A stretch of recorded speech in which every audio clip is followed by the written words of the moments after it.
Hi hello ನಮಸ್ಕಾರ. ಸೂರ್ಯ ಕಿಚನ್ಗೆ ಸ್ವಾಗತ. ನಾನಿವತ್ತು ಸಿಂಪಲ್ಲಾಗಿ ಕೆಲವೇ ಸಾಮಗ್ರಿಗಳನ್ನು ಬಳಸಿ ಒಂದು ಬೇಳೆ ಸಾಂಬಾರು ಮಾಡ್ತಾಯಿದ್ದೀನಿ.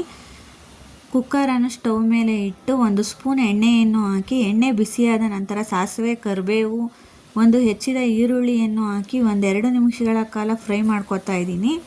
ಇದಕ್ಕೆ ಸ್ವಲ್ಪ 1-2 ಸಣ್ಣಗೆ ಹೆಚ್ಚಿದ ಟೊಮೊಟೊವನ್ನು ಸೇರಿಸ್ಕೊತಾ ಇದ್ದೀನಿ. ಟೊಮೊಟೊವು 1-2 ನಿಮಿಷಗಳ ಕಾಲ ಫ್ರೈ ಆದ ನಂತರ ತೊಳೆದಿಟ್ಟುಕೊಂಡ ತೊಗರಿಬೇಳೆ ಹಾಕ್ಕೊಳ್ತಾ ಇದ್ದೀನಿ.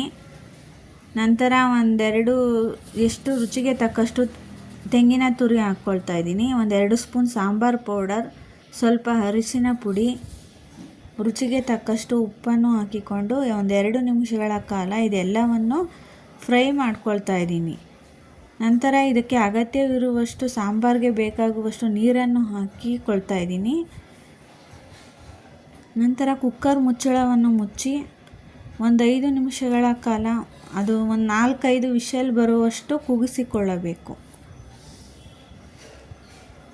ಕುಕ್ಕರ್ ಕೂಗಿದ ನಂತರ ಸ್ಟವ್ ಆಫ್ ಮಾಡಿಕೊಂಡು ಇದು ವಿಷಲ್ ತಣ್ಣಗಾಗುವ ತನಕ ಬಿಡಬೇಕು.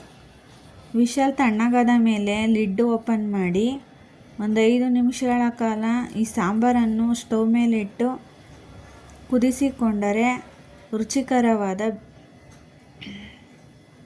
ಬೇಳೆ ಸಾಂಬಾರು ಬಿಸಿ ಅನ್ನದ ಜೊತೆ ಸವಿಯಲು ಸಿದ್ಧವಾಗುತ್ತದೆ. ಈ ಸಾಂಬಾರು ಬ್ಯಾಚಲರ್ಸ್ಗೆ ಹೇಳಿ ಮಾಡಿಸುವಂಥ ಸಾಂಬಾರಾಗಿದ್ದು ಮಿಕ್ಸಿಯಲ್ಲಿ ರುಬ್ಬುವ ಅವಶ್ಯಕತೆ ಇಲ್ಲ. ಈ ವಿಡಿಯೋ ನೋಡುತ್ತಿರುವ ತಮ್ಮೆಲ್ಲರಿಗೂ ಧನ್ಯವಾದಗಳು. ಈ ರೆಸಿಪಿ ನಿಮಗೆ ಇಷ್ಟವಾದರೆ ಈ ಚಾನಲನ್ನು ಸಬ್ಸ್ಕ್ರೈಬ್ ಮಾಡಿಕೊಳ್ಳುವುದನ್ನು ಮರೆಯಬೇಡಿ. Thanks for watching.